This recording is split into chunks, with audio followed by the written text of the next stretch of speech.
My name, Alec Ross. Ross actually used to be Rozhnetsky.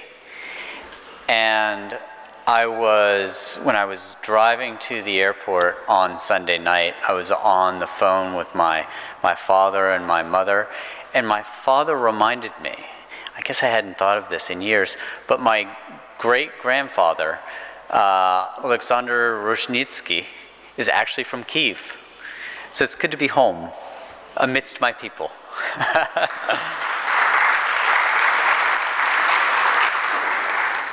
I have a friend who works at the World Bank, and she's been working for years in West Africa. And whenever she goes to Togo, this very small country in Western Africa, where people earn about 600 euro per year on average, she always goes to the same village, visits the same street corner where a young man sells tin toys that look something like this. And she always buys one of the tin toys that he has on display. And the last time that she went and visited this young man, he says, "Madam, every time you come to my country, you come to my village and you visit me on this street corner and you buy one of the 2 or 3 toys that I have on display for your son. In the future, why don't you just email me? Tell me that you're coming, tell me what you want me to build, and you can be in the United States and I'll make it for you here in Togo and I'll have it ready for you." And he goes, "And you know what? If you have a smartphone like me, you can take a picture or a video of something, upload it to the internet, send it to me here, and I'll make it exactly the way you want me to."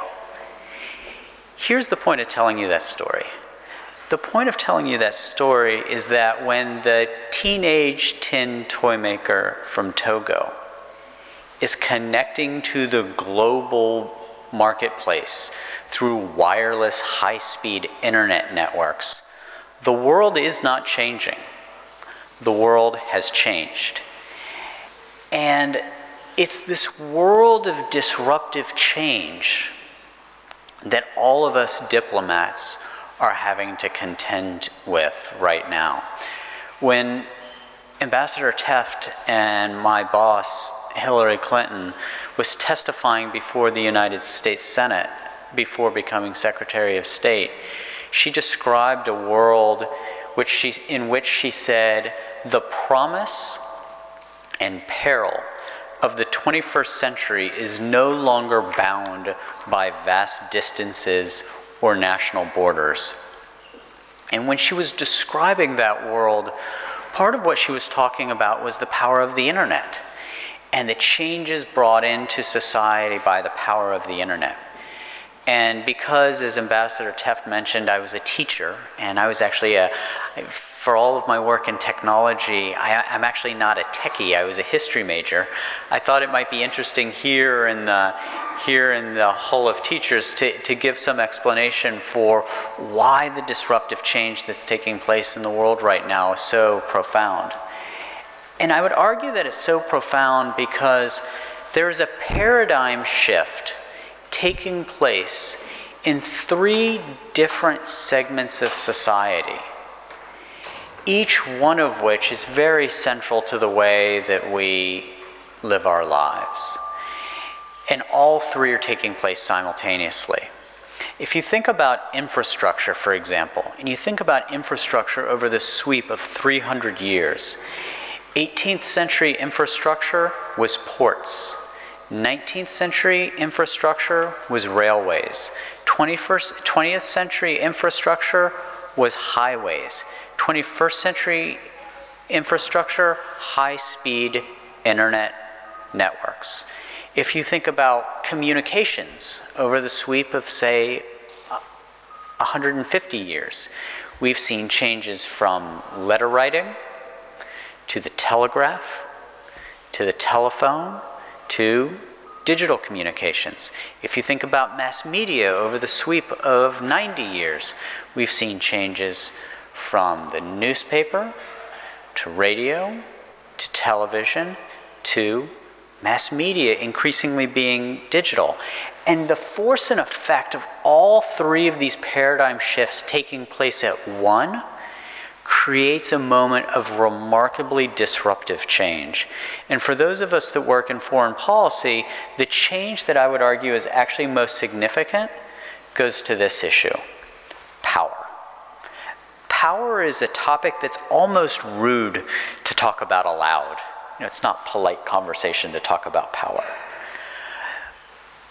But as a very practical matter, if we're all going to be honest with each other, those of us that focus on foreign policy are oftentimes focusing on the instrument of power, using it, leveraging it, acquiring it in service of our national interests. And part of what the internet and all of the technologies that attach to it, mobile, social media, and all of these things have done is that they have wildly redistributed power. Now, a lot of people write and talk about the supposed transfer of power from west to east and from north to south. A lot of people talk about the transfer of power from America and Europe to Asia, and from the northern hemisphere to the southern hemisphere.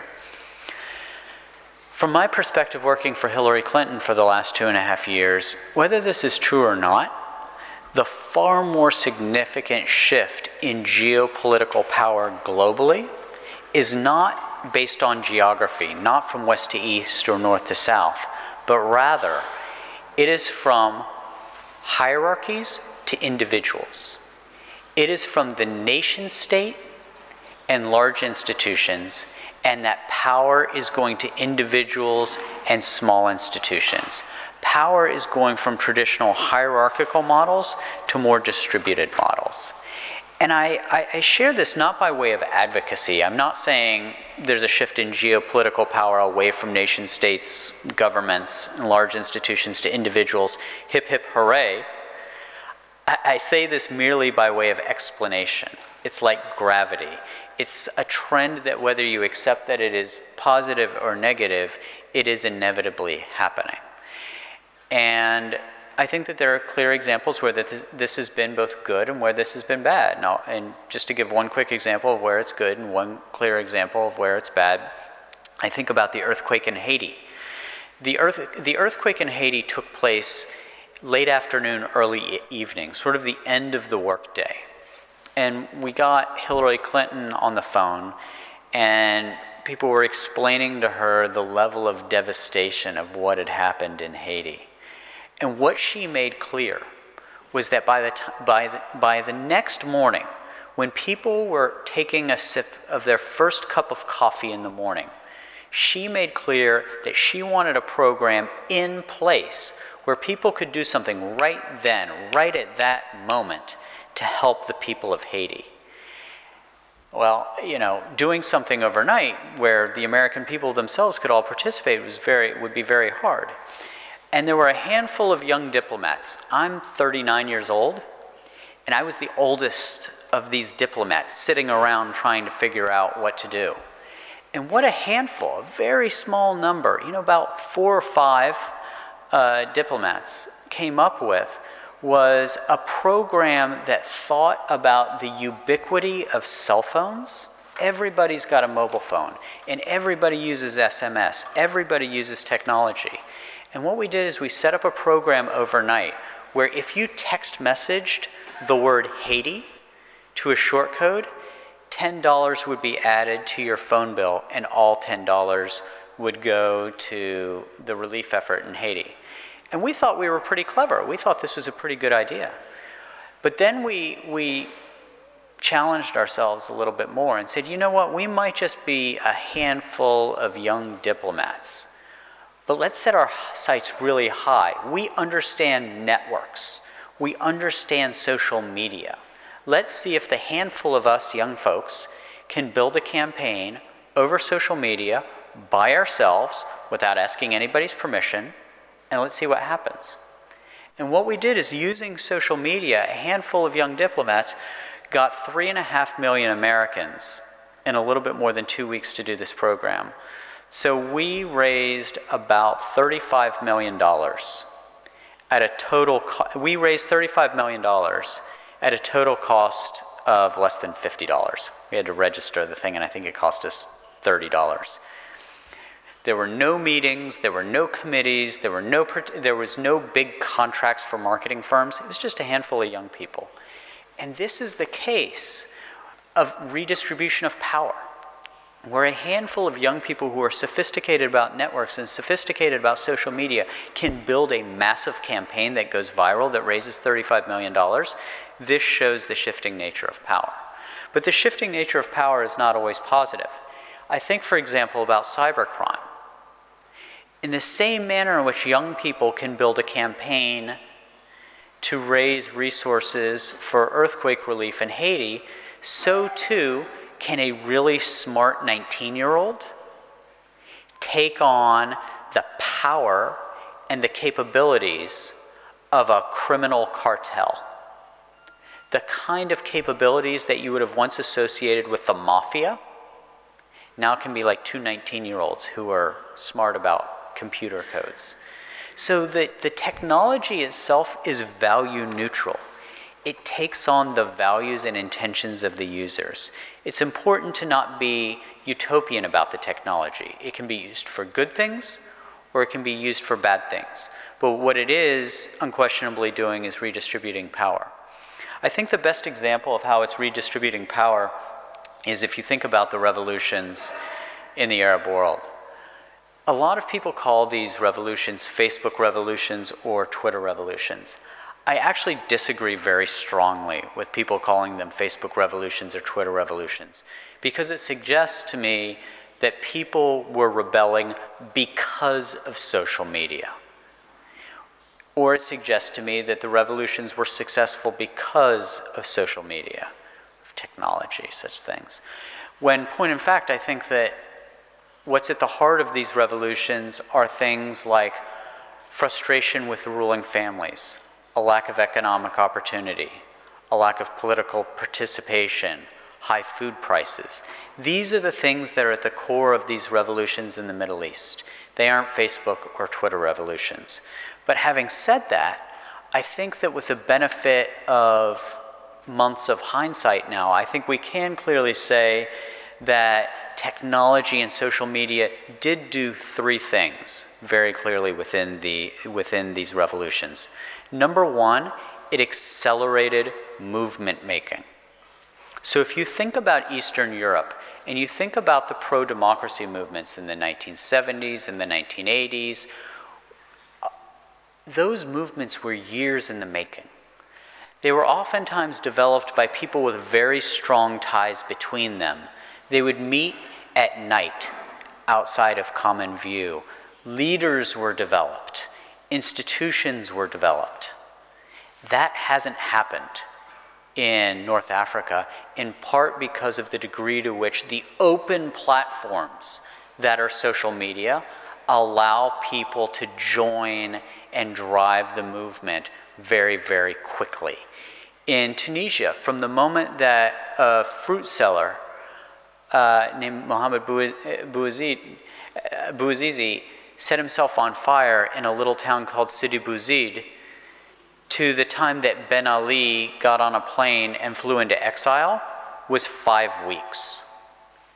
From the time of the most recent protests in Tahrir Square to Hosni Mubarak going into exile, losing power and going into exile himself, was 4 weeks. So I don't believe that technology or social media started these revolutions or made them successful, but what they did is they accelerated them. They made them go very, very fast. The second thing is it enriched the information environment. I don't know how well you can see this slide, but what this is a slide of is it's a man holding up a video-enabled cell phone in Tunisia. And what he's doing is taking video of a protest, which he's later gonna put on a video website. Tunisia, Libya, Syria, all of these places are places where there was very strict control of the media environment, either through censorship, through self-censorship, through people controlling the media who are trying to stay in the good graces of the government. Regardless, traditional media, the newspapers and the television stations, were largely controlled by government. But because anybody with a cell phone could suddenly become, in a manner of speaking, a journalist and publish on the internet, suddenly people had access to information even if they weren't getting it on the news broadcasts, even if they weren't reading it in the newspaper. The information environment had become enriched. And number three, technology and social media has distributed leadership within these movements. Raise your hand. This is a very elite audience of foreign policy thinkers. Raise your hand, any of you who can give me the name of a revolutionary leader in Tunisia or Egypt other than Wael Ghonim.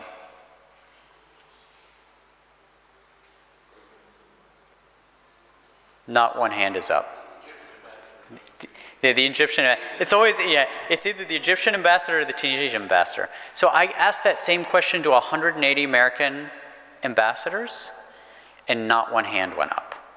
I asked the question to 130 Swedish ambassadors. I asked the question to 125 Swiss ambassadors. The only hands that ever go up are the ambassadors to Egypt or Tunisia. That's because the Václav Havel of these revolutions is the internet. The Lech Walesa of these revolutions is the internet. There isn't a picture, there isn't a face that you're going to put on a t-shirt and say, this is our revolutionary leader. No, leadership is more distributed. It's more nodal. And while you could say that's either good or bad, one of the things that we are all now contending with is the consequence of the fact that these movements are relatively leaderless, as in many of these cases, we pivot into moments of elections and governing. So I don't believe that these were Facebook or Twitter revolutions, but they did clearly do these three things. And what this has prompted is what I think is going to be the characteristic conflict of the next 25 years. If much of the 20th century, the binary construct of conflict was conflict between right and left, I think the binary construct of conflict today and tomorrow is going to be open versus closed. Where historically we have talked about the right versus the left, I increasingly think that we're going to be talking about the open versus the closed. What do I mean by that? What I mean by that are governments that seek, as the president calls it, open economies, open societies, and open governments, versus those governments that seek to have the kind of command, the kind of control, the kind of closed information environments that they would have had in the past. And while I think that this will be the characteristic conflict of the next 20 years, I would actually argue that this conflict between open and closed goes back centuries. And in fact, I would argue that it actually goes back to, one example, I think you can actually go back to 300 BC. If you go back to the 3rd century BC, I think one of the first truly open societies was in Alexandria. In Alexandria, Egypt, was the birthplace of much of the foundation of modern science, modern medicine, modern mathematics. It's where surgery became first practiced as a formal art. It was the point of origin of geometry, of chemistry, of alchemy. It's where the first library was built, the Library of Alexandria. It was a truly open society that saw an enormous amount of progress. But that open society came into conflict with the Holy Roman Empire. And the end of the open society that was Alexandria ended on one specific day in 215 AD, when the when the Emperor Caracalla visited Alexandria, and he saw something that was a characteristic emblematic of the open society. He saw graffiti on the wall. Somebody had painted something making fun of him. And the Emperor Caracalla was so infuriated by this that he ordered every Alexandrian male of combat age and younger to be put to death. 20,000 Alexandrian males were put to death. And shortly thereafter, the Library of Alexandria burned down. And so ended the open society as the forces of closed from the Holy Roman Empire in Rome ended it. But we've also seen how the battle between open and closed can be won in certain cases by the forces of openness. I think about, for example, the Dark Ages. The Dark Ages in Europe. If you think about that word, dark, that in and of itself connotes a lack of progress, a lack of openness, a lack of innovation. And the single thing that ended, the single thing that had, according to many scholars and theorists, the single biggest impact in ending the Dark Ages happened in 1441 with the creation of the printing press. What the printing press did was it allowed people access to information. It allowed for the production and distribution of information in ways that previously weren't possible.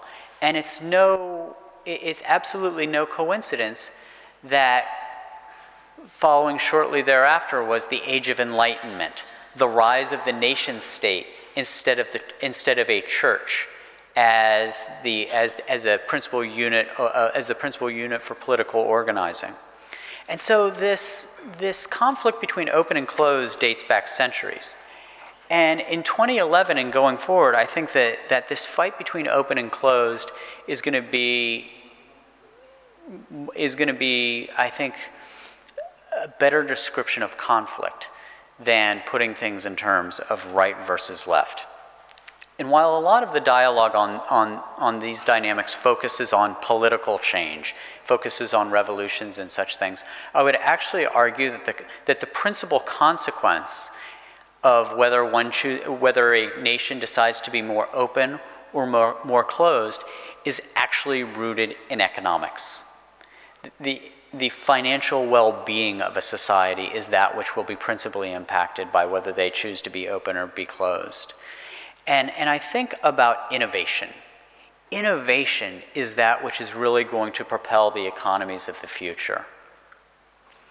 It's not the industries and the businesses of yesterday, but it's the industries and businesses of tomorrow. And it doesn't matter which country or which continent you're on. It's how do you compete and succeed in a global knowledge-based economy. And the barriers to entrepreneurship and the benefits of openness are becoming more clear. 10 years ago, the cost of having a basic internet application was about $150,000 per month. So if you wanted to start a business 10 years ago that had the internet at its core, you had more than $1 million in fixed capital expenses before you even started your business, which meant that you had to have access to early stage capital, venture capital, or you had to have a rich uncle or something like that to get you started. Today, that same internet application that 10 years ago cost $150,000 costs $1,500 per month. The exact same internet application that you had to pay $150,000 a month for previously, now you can get through the cloud with 2 orders of magnitude less in cost. A society that is able to take advantage of this and foster innovation that comes with openness is one that will compete and succeed. I think there's a reason, for example, that the economic growth that we have seen in China in recent years has largely not been rooted in innovation. The economic growth that we have seen in China has largely been rooted in their ability to take other people's innovations and make them more cost-effective, make them less expensive. China graduates many more engineers than the United States. But the United States remains the place where we created not just the internet, but the search engine, the iPad, the iPhone. So many of the innovations to present moment are coming from a country that's far smaller than China, but it has an openness and it has an unregulated information environment that even though we're smaller and even though we're graduating fewer engineers, innovation and entrepreneurship comes far more easily. In the United States, 40% of our GDP comes from companies that did not exist in 1980. 40% of our GDP comes from companies that did not exist in 1980. And if the United States is going to remain a global economic power, what that means is that in 30 years, 30 to 40% of our GDP will have to come from companies that don't exist today. They will have to be born of innovation and of entrepreneurship. And I think that this applies not just to the United States, but I think it applies to Ukraine and to countries throughout the world. If you are going to become a global economic leader, then what that means is that 30 years from now, you have to be able to have filled up a blank slide with logos of companies that don't exist today, but which will make up a third of your economy in the future. I gave a talk earlier today at KPI to a couple of hundred young students at the Polytechnic Institute there. It's those young people, their ability to innovate, their ability to connect to the global economy, that in my humble opinion will determine the economic future of Ukraine. In Hillary Clinton's State Department, we're thinking about these economic changes, we're thinking about these tectonic changes in political power in terms of in how we choose to adapt our statecraft ourselves. And so if power is moving from the nation state and large institutions and to individuals and small institutions, and if the barriers to innovation and entrepreneurship need to be lowered in order to achieve economic prosperity, we can't just sit back and continue as diplomats to act in the same manner in which we always have. We need to figure out how we can support this environment and how we can participate in this environment. Now, usually when people think about 21st century statecraft or American diplomats in the technology sector, they tend to think of three companies. It's Facebook, Google, Twitter, Facebook, Google, Twitter, Facebook, Google, Twitter, Facebook, Google, Twitter. You know, people are obsessed with these three companies. And, you know, Facebook, Google, and Twitter are all very interesting and important companies, and we do work with all three of them. But what I think is far more significant than any of these three companies is the fact that what there actually is an ecosystem globally of thousands of technology innovators. And what we as diplomats are seeking to do in our development practices, in our communications practices, and what have you, is not do away with the old diplomacy. The bread and butter, of the core of what the American diplomat does is formal interactions between sovereign nation states. There is nothing to substitute for an American or any country's diplomat having an open and honest conversation with a representative from another country. But what we do recognize is that in a world that is increasingly interconnected, you cannot just interact with the elites. You cannot just interact with your traditional interlocutor. If somebody were in Tunisia, or if an American diplomat were in Tunisia or in Egypt, and only talking to a government minister, a CEO, or a general, they would have had no idea what was going on in that country until they read about it in the newspaper. And so what we are seeking to do is to use these tools not as a way of propagandizing, not as a way of sort of talking at people or using it as a broadcast medium, but as a way, frankly, of listening and learning and understanding societies beyond just that which we glean interacting directly government to government. Which brings me to the topic that I'll close with, which is internet freedom. The basis for so much of what I've discussed today rests on an open, largely unregulated internet. The internet has been the engine of political participation that it has been. The internet has been the engine of economic growth that it has been, because it has maintained the integrity of the original concept upon which it was built, which is an end-user to end-user principle with nobody in a pinstripe suit and a red tie standing in the middle saying what's allowed and what's disallowed. This openness has allowed for innovation and creation in ways that weren't previously possible. And what this is now creating in many capitals around the world is a dilemma. Because every leader wants to see economic growth in his or her country, but they don't necessarily want the free expression that comes from it. And Hillary Clinton describes this in terms of, she calls it the dictator's dilemma, but it's actually not always a dictator behind it. And the way she describes it, she says you can't just have an economic internet, a cultural internet, and a political internet and choose the one that you want. It's all one internet. And you have to either embrace the openness with the accompanying economic growth and free expression that comes with it, or you're going to fall behind and you aren't going to be able to compete and succeed in a world that is going to be defined on whether you are open versus whether you are closed. With that, I'll conclude my remarks, and I'd be delighted to take some questions if you have any. Thank you so much.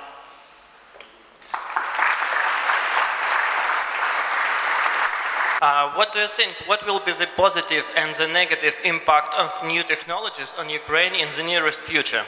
Mm-hmm. So I'm not an expert in Ukraine.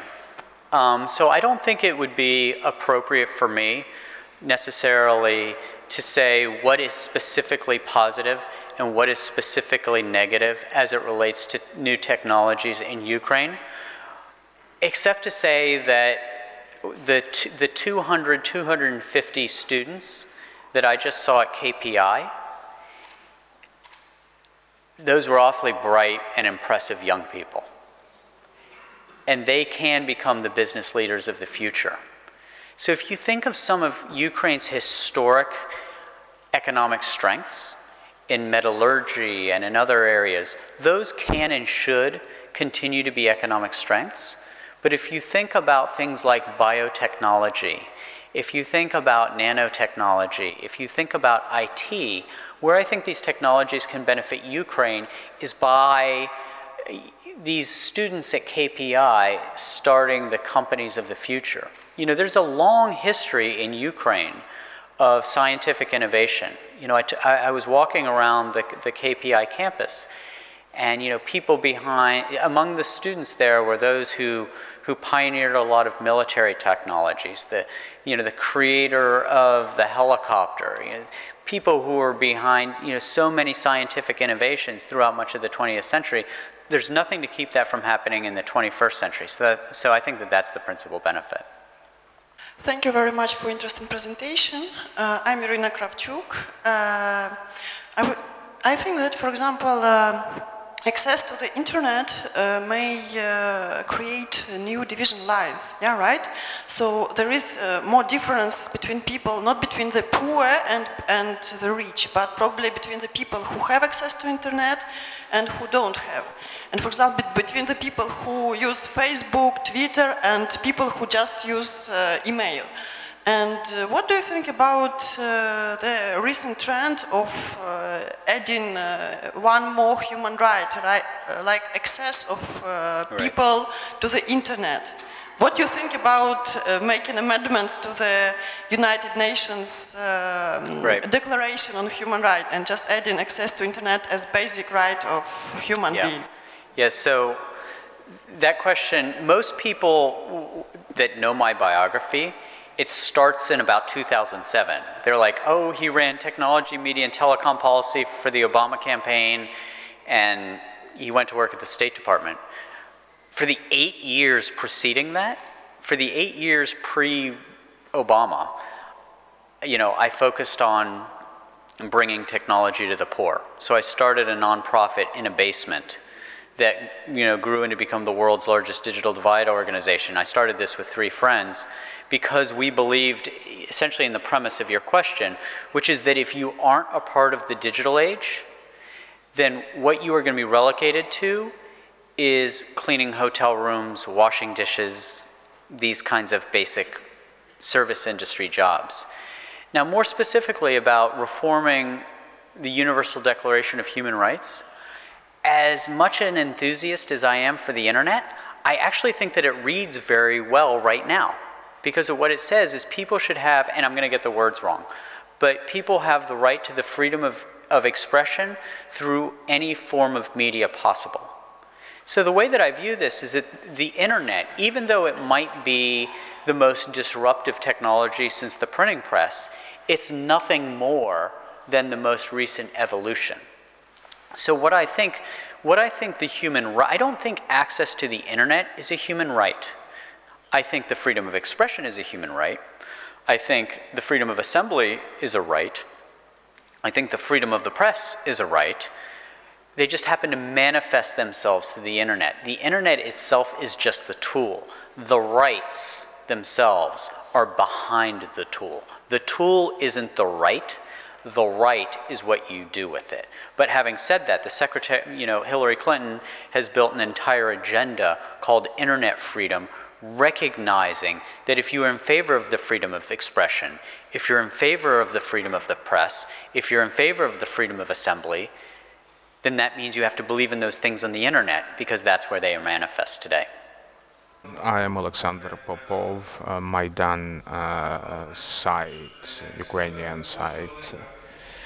So I understand that there is a wide gap between keyboard activists and street activists, so to speak. We know how this gap was closed in North Africa, but in Ukraine, unfortunately, because of certain frustration, this gap is yet to be closed. And second, currently there is a bill in the parliament that may try and regulate internet on alleged ethical grounds. By the way, after we are finished, I would very much want you to accept a statement that we have in this regard. Thank you. Mentioned the distance between people sitting at a computer and that form of activism versus the form of activism where people are on the street. Sometimes there's a gap, sometimes there's not. And, I think that the evidence from North Africa demonstrates, and I don't say this specific to Ukraine at all, this applies everywhere. Activism on the internet matters principally insofar as it helps organize people off the internet. But if people are just sitting on their keyboard, then that in and of itself is not going to propel change. But what we have seen, what the data clearly shows, is that online activity can push people to collaborate together on the streets. One of the most fascinating learnings for me from Egypt actually came came from the understanding of why it is that people who were very different chose to protest together.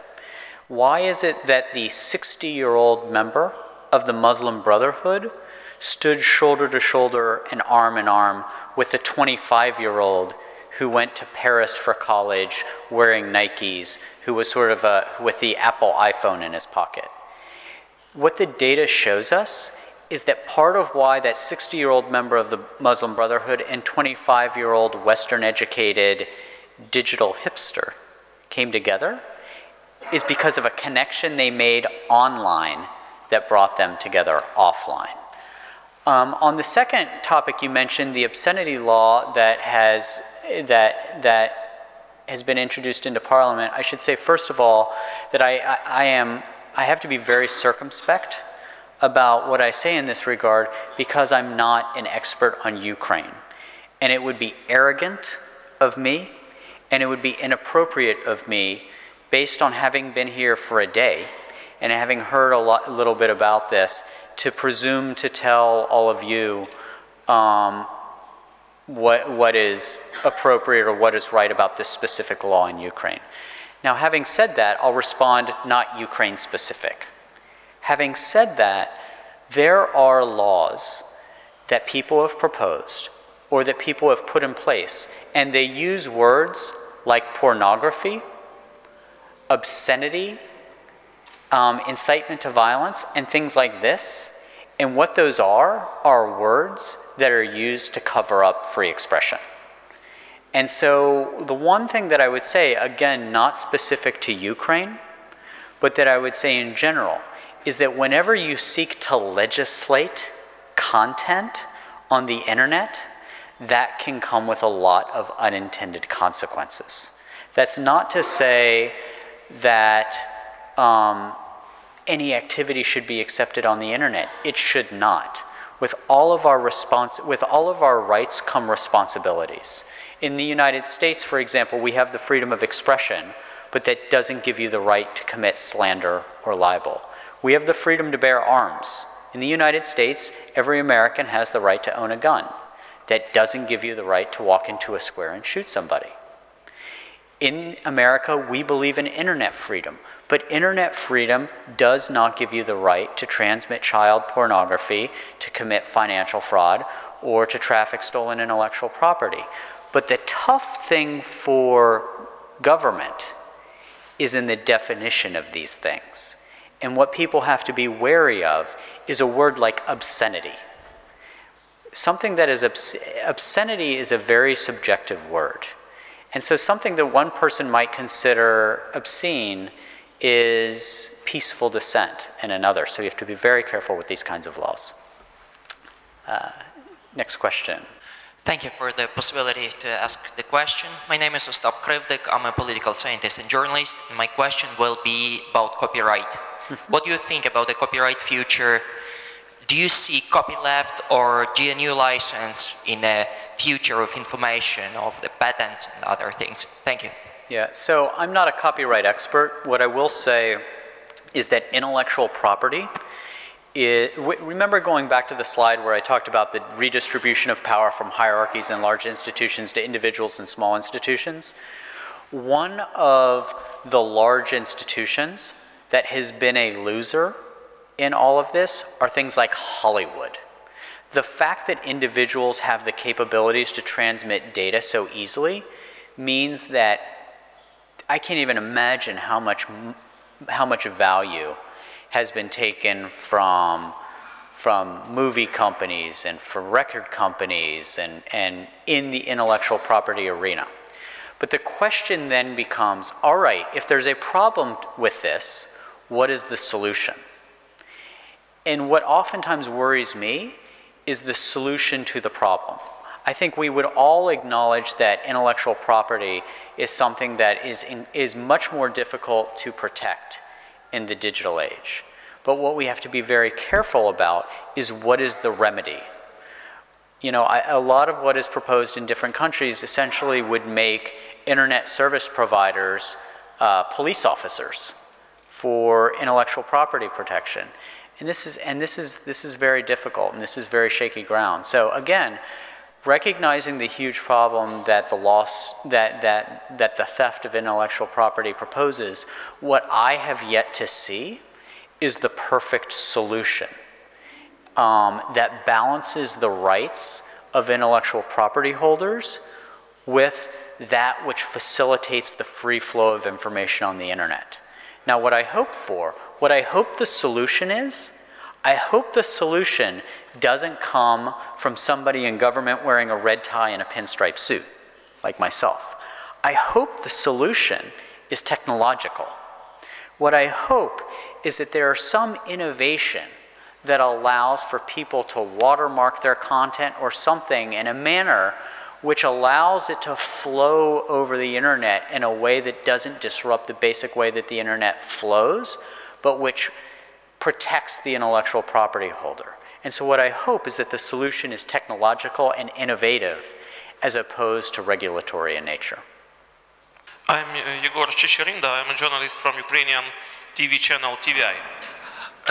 Mr. Ross, you said that there was a difference between information which you can get from official ministers or presidents in such countries like Egypt or Libya or Tunisia in the past, and the information which you can get from common people, common citizens, yep. And the information which you can get in Facebook or Twitter. It was in the past, in these countries. And what can you say about Ukraine at present? Do you feel the difference between information which you get from Ukrainian president, Ukrainian members of parliament or members of government, and the information which you can get from us in such discussions or in Facebook or Twitter? Yeah, so again, is it big or not? Yeah, no, again, I'll emphasize, I don't know how many people are in the audience today, but I guarantee you a majority of the people in the audience know more about the Ukraine situation than I do. So again, I don't want to be arrogant. I would love to be able to, I'd love to put on my cowboy hat and tell you exactly how it works in Ukraine. But that would be arrogant of me, and it would be wrong of me. So I'm going to answer the question, but make it not Ukraine specific. What I would say is that there are 195 countries on planet Earth.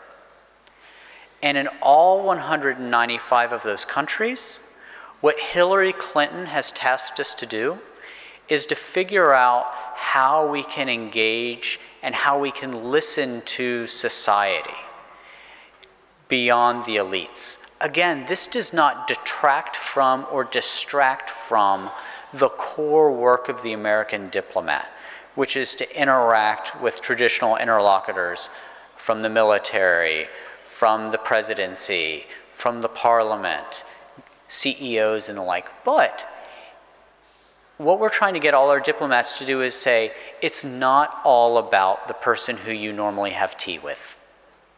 Try to figure out a way to listen to other people. And I'll just give one example of this. Let's go back to Egypt. So one of the things that we did by virtue of paying attention to social media in Egypt was we came to understand that Egyptian youth were very angry at us after the revolution. And by us, I mean the United States.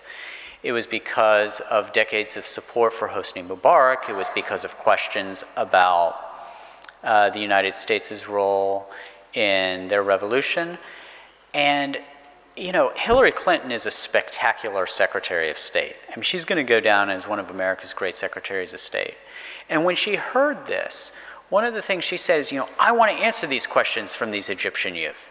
You know, let them ask their tough questions. You know, if they have bad things to say about us, let's respond to that. Now, 10 years ago, let me tell you what we would have done. 10 years ago, we would have had people from the embassy go out and find very nice young Egyptians who were very polite, who we could bring in and sit at a mahogany table, sip tea and fold their hands and ask very polite questions, and we would have taken a picture, and you know, they would have asked polite questions, and we would have issued a press release that says, you know, Secretary of State engages with Egyptian youth.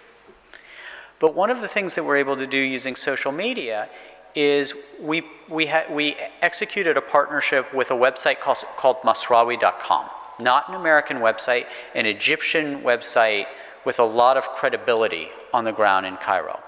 And we said, you know what, Masraoui.com, you can have Hillary Clinton for 30 minutes live.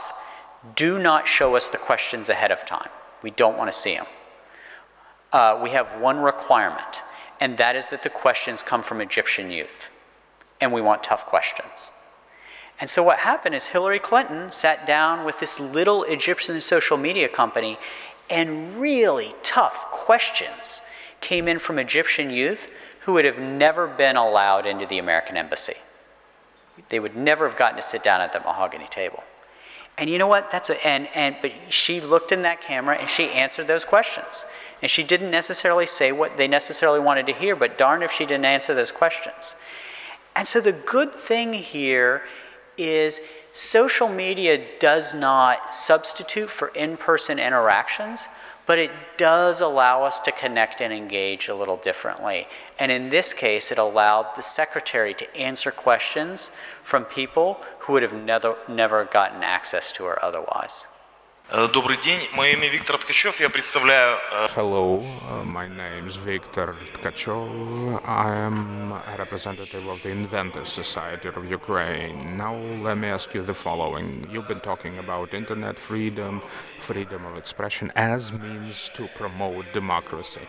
Now, what do you think if one day there emerges a technology on the internet enabling users to modify content of their web pages?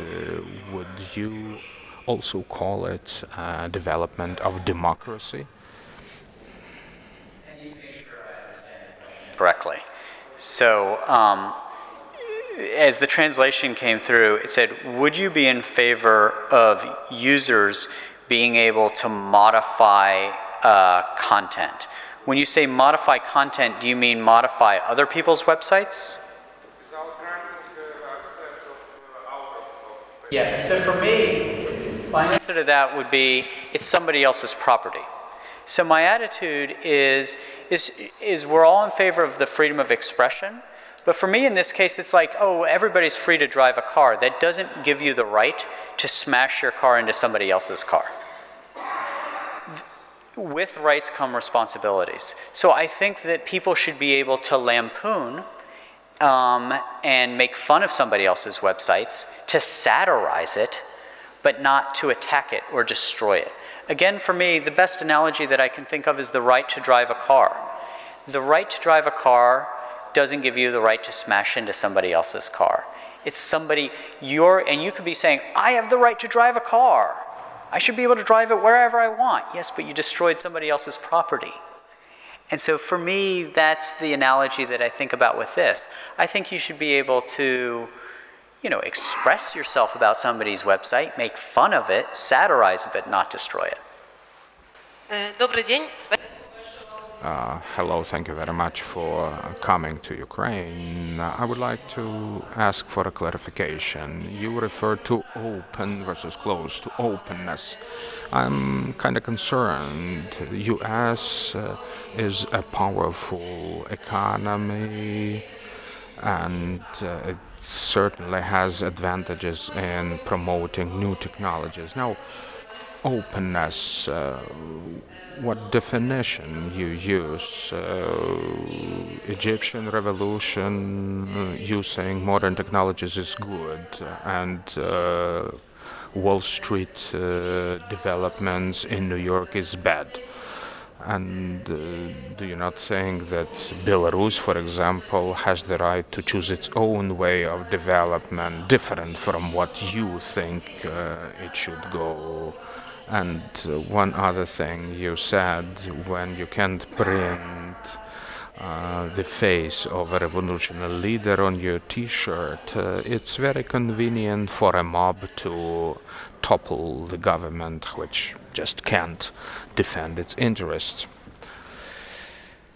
Yeah, so I would define openness in the way in which the president does. And so when he talks about openness, he talks about open economies. So what does he mean by open economies? What he means is a clear rule of law that allows for transparency and full participation in the economy. He means open societies. What does he mean by open societies? It means that political and cultural norms are not defined from on high by one person, but rather it can be generated from society itself. That doesn't necessarily mean democracy. Obviously, we have a stake in democracy, but open societies are not necessarily always democratic societies. I mean, though I would argue that some level of participation is likely a part of it. And then open government. What do we mean by open government? What we mean is a government that responds to the needs and aspirations of its people, and that to the maximum extent possible makes its transactions transparent.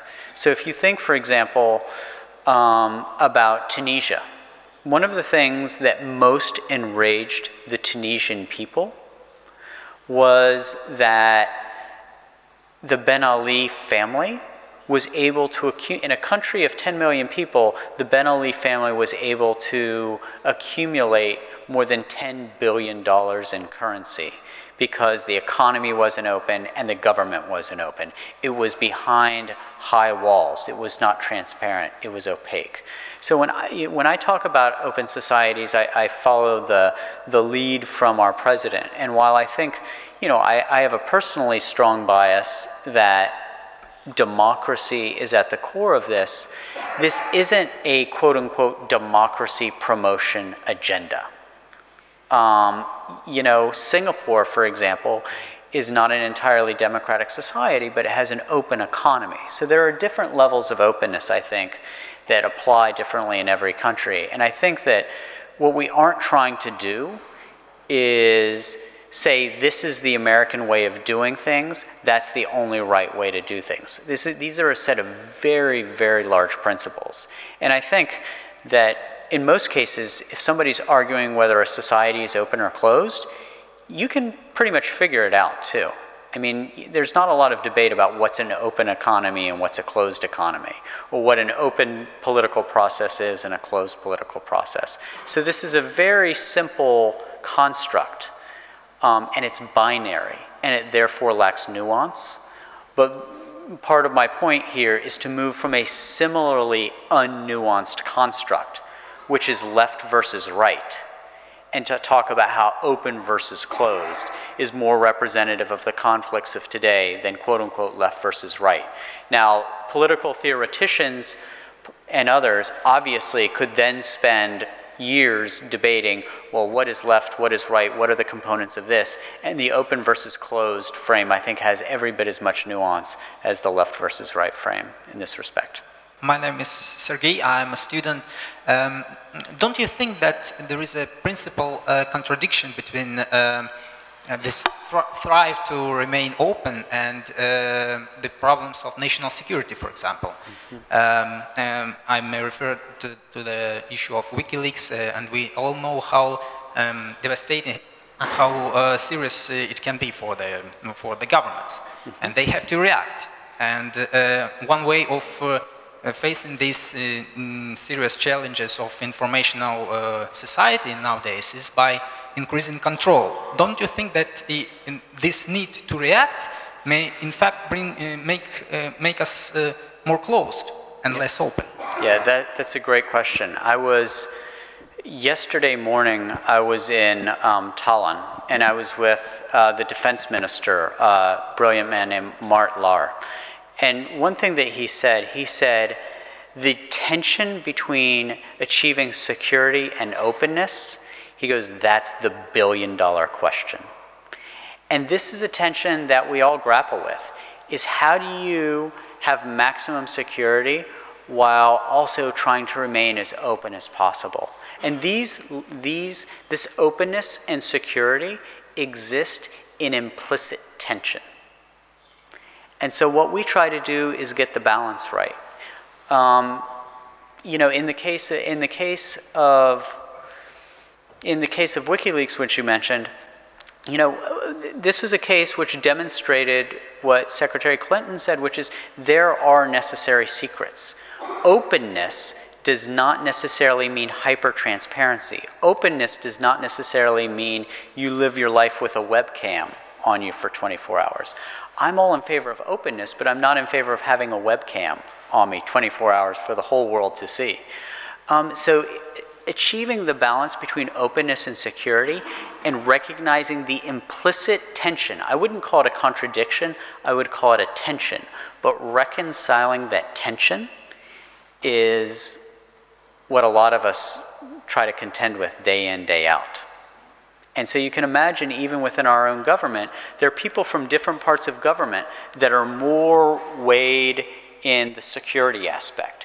And then there are others who are more weighed in the economic aspect of things. So there's a tension there, but if the tension can produce an equilibrium, then you've got good public policy. Okay, I'm Roman, and I want to ask you a question.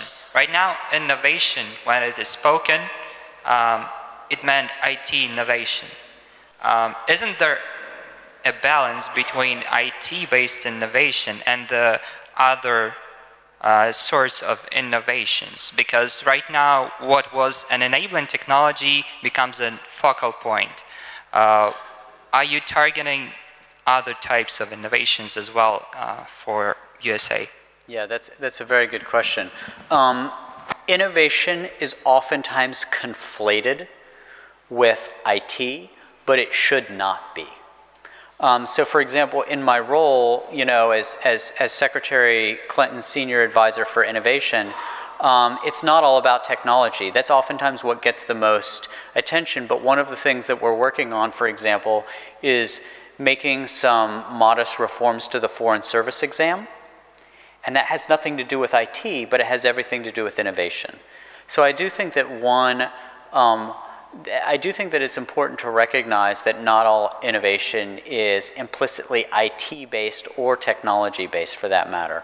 In terms of, you know, my own role personally, it bends for the most part in the technological arena, in part because that's where my skill set is, but to the extent that it's not technology-based, it's about thinking about problem solving and thinking about the tweaks we have to make, say, in our human resources departments to quote-unquote unleash innovation, and it has nothing to do with technology.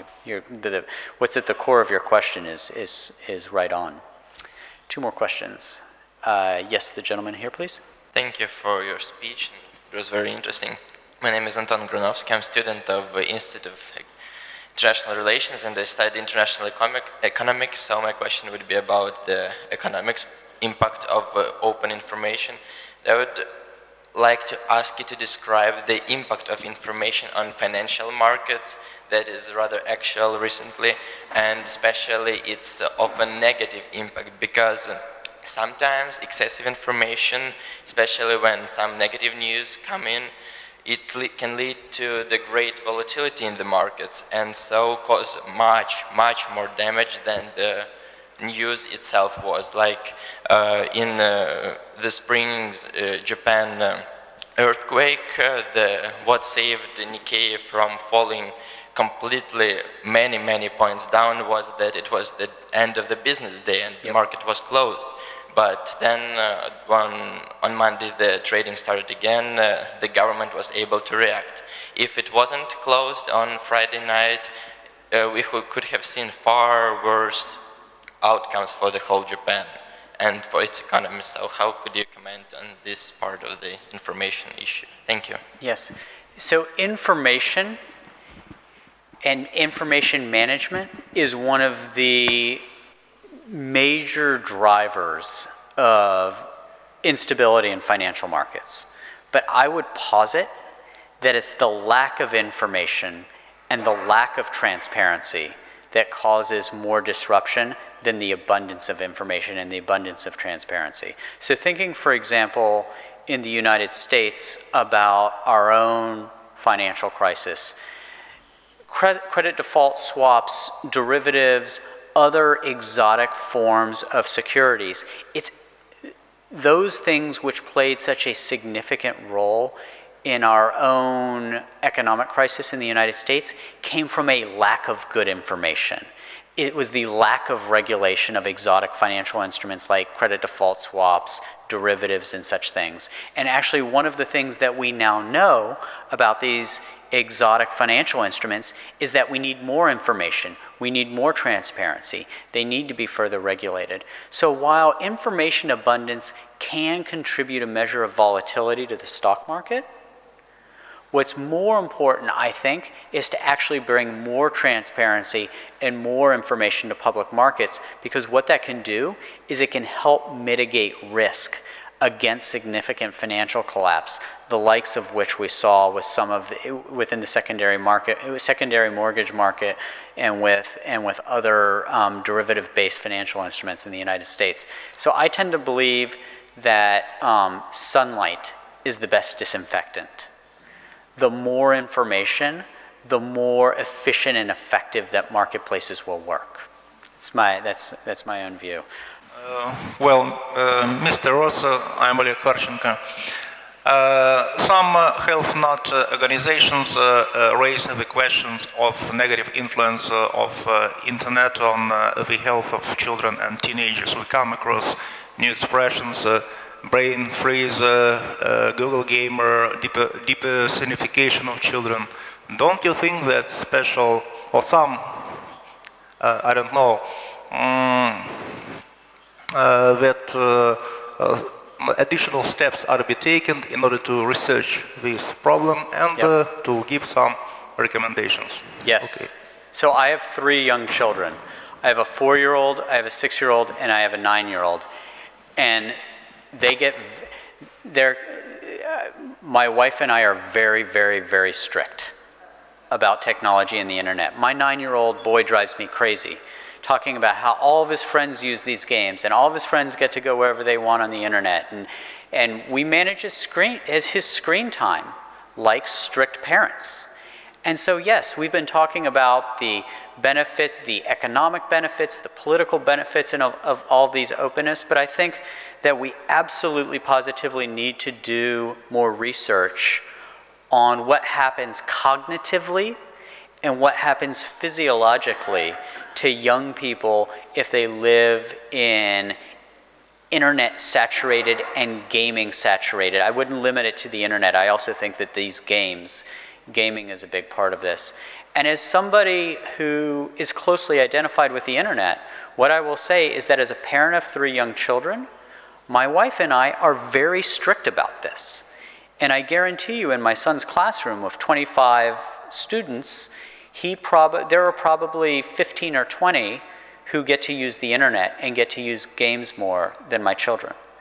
And so, absolutely, 1, we need more research. And number 2, before we even have the research, one of the things that I think is a responsibility of parents is to make sure that they don't just live digital lives, but that they live full lives. And that's obviously one of the things that as a father of young children I focus on.